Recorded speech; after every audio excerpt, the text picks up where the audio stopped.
संबित जी जवाब दे रहे हैं। सुप्रिया जी शांति से सुन लिया जाए। संबित जी बदतमीजी कर रहे हैं। अंजना जी मैं बदतमीजी से मैं यहाँ पर बहुत महत्वपूर्ण सेकंड, विषय बता रहा हूँ। आप यहाँ एंकर हैं अंजना जी, और मैं आपसे एक गुहार भी कर रहा हूँ। अंजना जी, आपके सामने कम से कम 7-8 बार रंगा बिडला बोला गया। आपने भी नहीं रोका, मैंने भी बीच में नहीं चिल्लाया, मैंने अपने टर्म का इस्तेमाल किया। मैं जानना चाहता हूं कि रंगा बिडला, इन्होंने कहा देश को लूट लिया, रंगा बिडला ने ऐसा किया। कौन है रंगा बिडला? और मैंने भी सुकन्या देवी का मर्डरर कौन है, सुकन्या देवी का रेपिस्ट। अंजना जी पहले इस बदतमीज महिला को रोकिए, ये हर समय बीच में चिल्लाती है। बीच में मत बोलिए प्लीज, प्लीज बीच में मत बोलिए प्लीज। नहीं सुप्रिया जी, आवाज नहीं जाएगी, अभी बीच में बोलने पे आवाज नहीं जाएगी प्लीज। जैसा आपके बीच में किसी ने नहीं बोला, वैसे मैं सुनिश्चित करूंगी उनके बीच में कोई ना बोले प्लीज। पूरी थैंक यू अंजना जी। अंजना जी देखिए, मैं बिल्कुल यहाँ मैं बहुत पेशेंस के साथ बैठा हूं। अंजना जी, रंगा बिडला देश के 2 बड़े नेताओं को इन्होंने यहाँ 5-6 बार बोला। रंगा बिडला रेपिस्ट हैं, हत्यारे हैं, उनको फांसी की सजा हुई। पूरा हिंदुस्तान रंगा बिडला के नाम से दहल गया था। अगर देश के बड़े नेताओं का कंपैरिजन रंगा बिडला के साथ हो सकता है, और मैं यहां पूछता हूं तो ये बोलती हैं रंगा बिडला कौन था आप भी जानते हैं, तो जब मैं कहता हूं कि सुकन्या देवी का रेपिस्ट कौन था, सुकन्या देवी के परिवार का मर्डरर कौन था, आप भी जानती है ना, आप जानती है ना। और मैं तो आज पूरा जनता से कहूंगा, सब ट्वीट करिए, who is Sukanya Devi's rapist, किस व्यक्ति ने रेप किया था? नहीं अंजना जी, रंगा बिडला किसने रोका? क्या आपने रोका जब रंगा बिडला बोला गया? ये मेरी जिम्मेदारी है, मैंने किसके लिए बोला रंगा बिडला, मैं जानना चाहता हूं। सुप्रिया जी को भी कह रही हूं, मेरी ये जिम्मेदारी है कि इस तरह के संगीन इल्जाम जब आप लोग एक दूसरे के शीर्षस्थ नेताओं पर लगाएं तो उस पर मुझे रोक लगानी पड़ेगी। अभी आपकी आवाज नहीं जा रही है सुप्रिया जी, रुक जाइए। मैं आपसे भी रिक्वेस्ट कर रही हूं, रंगा बिल्ला शब्द का इस्तेमाल जो आपने किया है वो गलत है बीजेपी के शीर्षस्थ नेताओं के लिए। और ठीक उसी तरह से जो आप सुकन्या केस का जिक्र कर रहे हैं, कोर्ट का फैसला उसमें आ चुका है, इसलिए उसका भी जिक्र करना गलत है। ये दोनों गलत है। मैं आप दोनों से कह रही हूं, प्लीज बेरी द हैचेट, आगे बढ़िए। अब इस विषय पर मत टिकिए, टॉपिक पर वापस आइए। देखिए मैं एक बात बता दूं, टॉपिक पर वापस आ रहा हूं, मगर चलिए अच्छा हुआ कम से कम आज कांग्रेस, बिल्कुल ठीक बात है, अच्छा हुआ कम से कम कांग्रेस की प्रवक्ता ने माफी तो मांगा। अब मैं विषय पे आता हूं। देखिए सबसे मैं बार बार कहता हूं यहां पर कि जहां तक कांग्रेस पार्टी का, मैं आपसे कमेंट लूंगी सुप्रिया जी, जैसे उनका खत्म होगा मैं कमेंट लूंगी, रुक जाइए। हाँ संबित जी, जहां तक कांग्रेस पार्टी का सवाल है, आईएनसी का मतलब आई नीड कमीशन है।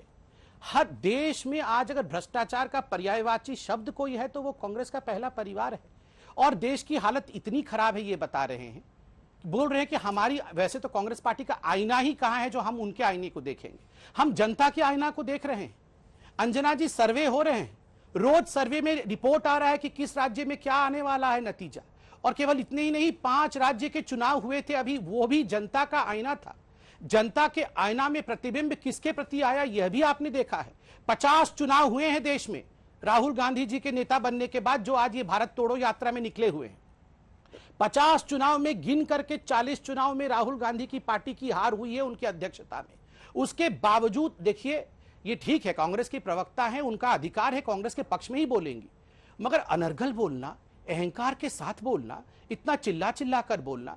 देखिए अंजना जी, ये संबित पात्रा कितना भी बड़ा प्रवक्ता बन जाए, सुप्रिया जी कितनी भी बड़ी प्रवक्ता बन जाए, प्रवक्ताओं की लड़ाई से एक सीट नहीं आनी जानी है। मेरा नेता कैसा है उससे सीट मिलेगा। और अंजना जी, मेरा नेता नरेंद्र मोदी न गलती करता है, न पैसा खाता है, न भ्रष्टाचार पनपने देता है। उसकी नियत में एक आने की खोट नहीं है, उसका नियत हिंदुस्तान को आगे बढ़ाने का है। और आज मैं शुक्रिया करूंगा, लाइट कॉम्बैट एयरक्राफ्ट हिंदुस्तान में पहली बार के लिए जुड़ा है, इंडिजिनसली मैन्युफैक्चर्ड, प्रचंड, उसका नाम प्रचंड है। यही प्रचंड जीत है, जनता ऐसी ही वोट नहीं देती है। हिम्मत थी मेरे प्रधानमंत्री में, उसने सर्जिकल स्ट्राइक घर के अंदर घुस के पाकिस्तान में किया है, घुस के किया है, तभी जनता ने वोट दिया, तभी जनता ने समर्थन किया कि ये नेता है। हमारे नेता जाके पाकिस्तान में नहीं बोलते हैं कि मोदी को हटाना होगा, हिंदुस्तान की सरकार को गिराना होगा। किसी भारतीय जनता पार्टी के नेता में हिम्मत नहीं है कि जम्मू कश्मीर को काट करके हिंदुस्तान के नक्शे को दिखाए। शशि थरूर को तुरंत बैठा देना चाहिए था। हिम्मत तुम्हारी इतनी कि जम्मू कश्मीर को काट करके नक्शे को दिखाओ। वो कह रहे हैं कि प्रवक्ता टीवी में जिस तरह से लड़ेंगे उससे नहीं, बल्कि नेता की काबिलियत पर सीट मिलती है। और वो सपोर्ट जनता का, क्या भारत जोड़ो यात्रा से जुड़ा पा रहे राहुल गांधी? 4 मिनट 35 सेकंड मैंने सुना, लेकिन कुछ असलियतें भी बतानी जरूरी हैं। ये फोटो 5 साल की एक बच्ची का था जिसका मैंने जिक्र किया है, और इस नफरती आदमी ने, क्योंकि इससे मुझे बदतमीज महिला कहा था और आपने इसे नहीं टोका था, तो ये नफरती चिंटू जो बैठा है, इसने 5 साल की एक बच्ची का फोटो ट्वीट किया था। क्या इसकी हिम्मत है कि उस बच्ची के फोटो के नीचे जो गंदे गंदे कमेंट एक 5 साल की बच्ची के लिए लोगों ने कहे उसको देखे? मुझे नहीं पता ये पिता है या नहीं है, मुझे नहीं पता इनके घर में लड़का है या नहीं है, लेकिन एक माँ होने के नाते इतना नफरत और इतना गंदा काम एक घिनौना आदमी ही कर सकता है, जो कि आप मुझे दिखे ये करते हुए। क्योंकि आपको अगर 5 साल की लड़की में भी तुष्टीकरण और उसका धर्म नजर आ रहा है, तो आपकी घटिया सोच पर मुझे गुस्सा नहीं, तरस आता है। तरस आता है कि कितनी नफरत से भरे हुए हो। क्योंकि कन्हैया बनाए, मैं जवाब लूंगी। संबित जी रुक जाइए, पूरा करने दीजिए। महिला नहीं दुखी है, ठीक है, संबित जी से मैं इस पर जवाब ले लूंगी। अब टॉपिक पे वापस आए। 4 मिनट 33 सेकंड बोले थे, इस पर मुझे बोल लेने दीजिए। बोलिए। इन्होंने मुझसे बोला माफी, आपके इन योर ड्रीम्स, तुम्हारी सपनों में मैं माफी मांगूंगी। माफी वीर की औलादों को लगता है कि सब लोग माफी मांगते हैं। जी नहीं, I stand by every word that I से। मैंने आपसे 4 सवाल कर्नाटका के बारे में पूछे, येदियुरप्पा का करप्शन, पार्लियामेंट्री बोर्ड में वापसी, आपके संतोष पाटिल की आत्महत्या, कंस्ट्रक्शन एसोसिएशन का मेमोरेंडम प्रधानमंत्री को, एडीजी पुलिस का बंदा गिरफ्तार है, वो कह रहा है मैं लोगों का नाम खोलना चाहता हूँ, वो क्यों नहीं हो रहा है? 40% की महाभ्रष्ट सरकार चला रहे हैं आप, और यहाँ पर आप आकर ज्ञान देंगे। क्या फैसला कर लिया मोदी जी ने? ऐसा फैसला तो ये कर लिया कि पकौड़ा तलने वाला तेल भी आम आदमी की पहुंच से बाहर कर दिया है। फैसला तो ये कर लिया कि रुपया 40 पे लाने की बजाय 82 पार करा दिया, और प्रधानमंत्री की साख और आबरू तो ऐसी गिरी कि किस गोताए में चली गई पता ही नहीं है। ये फैसला किया। विदेशी मुद्रा भंडार 38 बिलियन डॉलर आज हफ्तों में खत्म कर दिया, फिर भी रुपया संभल नहीं रहा है। ये किया इन्होंने। ये मुझसे बात करेंगे राष्ट्रवाद की। चीन कोई घुसा हुआ नहीं है, यही बोला था।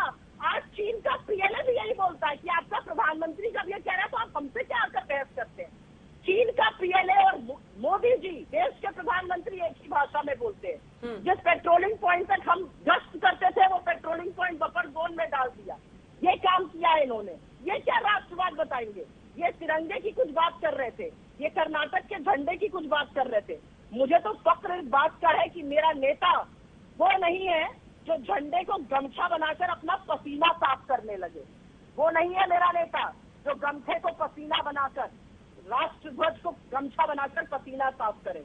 इस बात का फक्र है। मुझे ये पता है कि भारत जोड़ो यात्रा से ये सकपका गए हैं, घबरा गए हैं, बौखला गए हैं, अब गौरा भी रहे हैं। जो इन्होंने नफरती काम किया था, जो इनके असम के मुख्यमंत्री कर रहे हैं, जो स्मृति जी खुलेआम झूठ बोल रही थी विवेकानंद स्टैचू को लेकर, ये सब गौराने के संकेत हैं। ये सब घबराने के, पकाने के, धरती पैरों से कैसे खिसक गई। मुझे अन्य 2 मेहमानों से भी एक कमेंट लेना है। संबित जी एक छोटा सा जवाब दीजिएगा प्लीज। अन्य 2 मेहमानों से भी कमेंट लेना है। मेरे पास भी आइएगा जवाब के लिए। हाँ, मैं छोटा सा जवाब दूंगा। देखिए, इन्होंने कहा कि वो जो हिजाब वाली बच्ची का फोटो ट्वीट किया था, हाँ मैंने ट्वीट किया था और कहा था कि किसी बच्ची का तुष्टीकरण के लिए इस्तेमाल बिल्कुल नहीं होना चाहिए। फूल सी बच्ची है, किसी भी धर्म की हो, बच्चे फूल जैसे। ये फिर शुरू हो गई, ये फिर शुरू हो गई अंजना जी, शांति से। ये फिर शुरू हो गई, चुप नहीं बैठ सकती है 2 सेकंड के लिए। सुप्रिया जी, उन्होंने आपके बीच में नहीं बोला था। देखिए अंजना जी, छोटी सी बच्चे किसी धर्म के हों, वो फूल जैसे होते हैं, भगवान के रूप होते हैं।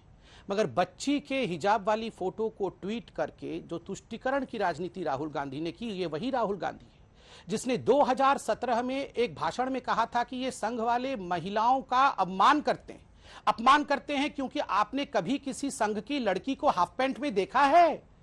आप अभी निकालिए वो भाषण। राहुल गांधी ने कहा था कि मैं देखना चाहता हूं कि संघ की कोई लड़की हाफ पैंट में है कि नहीं, क्योंकि अगर जो संस्था लड़कियों को हाफ पैंट पहनने से रोकती है, वो संस्था कभी भी महिला सशक्तिकरण के लिए काम नहीं कर सकती। ठीक है, आप सोचिए राहुल गांधी जी की सोच लड़कियों के लिए किस प्रकार की थी, किस घिनौनी सोच। लड़कियों को हाफ पैंट में देखना चाहते थे वो, और यहां ये महिला एम्पावरमेंट की बात कर रहे थे। दूसरी बात है, सपनों में भी मैं माफी नहीं मांगूंगी। भाई मैं सपने में तो बिल्कुल ही मत आइएगा, माफी मांगने के लिए भी मत आइएगा और आशीर्वाद देने भी मत आइएगा, डराइएगा मत। मैं तो हाथ जोड़ के आपसे निवेदन करूंगा, आप रंगा बिड़ला बोल के अगर माफी नहीं मांगेंगे तो मैं भी सुकन्या का रेपिस्ट रिपीट करता रहूंगा, चिंता मत करिए। आप दोनों फिर और दुनिया जानती है सुकन्या का रेपिस्ट कौन है। मैं जवाब लूंगी आपसे सुप्रिया जी, रुक जाइए। अजय आलोक जी, मामला कहां पर पहुंचा मैं लूंगी जवाब आपसे। अजय आलोक जी और रशीद साहब को एक बार दिखाइए जल्दी से आप दोनों से एक कमेंट्स। मुझे लगता है कि रशीद साहब चले गए, चूंकि अब ये मुझे पहले बोलने दो, मुझे जवाब देने दो, मैं निकल गया मामला। लेकिन अजय आलोक जी, आज सवाल ये है कि धर्म के मुद्दे पर, देश के मुद्दे पर अगर चुनौती दे रहे हैं राहुल गांधी, और भ्रष्टाचार का मुद्दा वो पिछली बार भी उन्होंने किया था, एक बार फिर 40% कमीशन का कर्नाटक में वो आरोप लगा रहे हैं।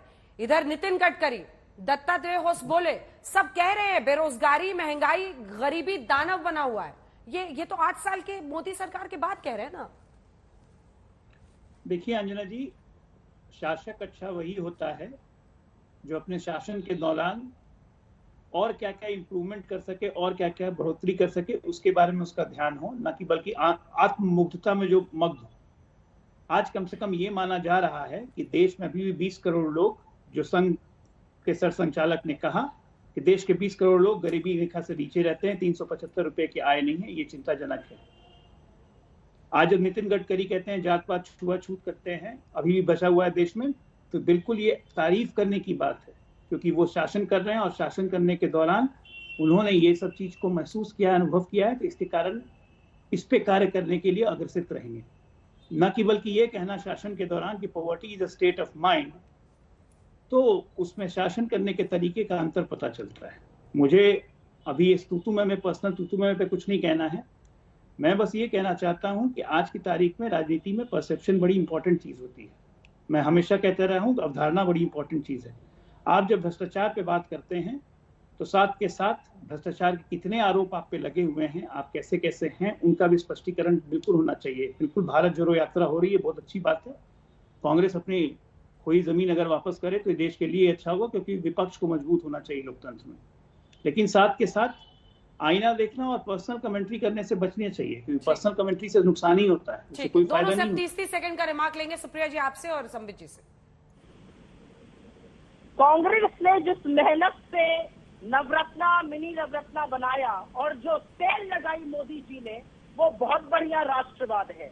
आईबीसी कोर्ट से 5.5 लाख करोड़ किसके माफ हुए ये बताएंगे, हम दो हमारे दो के। और मुझे आप एक बात बता दीजिए, राष्ट्रवाद की बड़ी बात कर रहे हैं। एचईएल तो राष्ट्रीय कंपनी है, राफेल से क्यों निकाला गया था उसे? इस बात का जवाब आप मुझे दे सकते हैं? और आपने कहा आपके सपनों में ना हो, मैं आना भी नहीं चाहूंगी ऐसे निकले सपनों में। एकदम 30 सेकंड का जवाब से 2 लाइन। देखिए अंजना जी, मुझे लगता है मैं तो बहुत छोटा सा व्यक्ति हूं, मैं क्या जवाब दूं, जनता जनार्दन ही जवाब देती है। इस लोकतांत्रिक प्रक्रिया में जनता एक बार नहीं 100 बार जवाब दे चुकी है। बस अंजना जी, हमें यह देखना है कि आखिरकार हम इस राहुल गांधी के बारे में कब तक डिबेट करेंगे।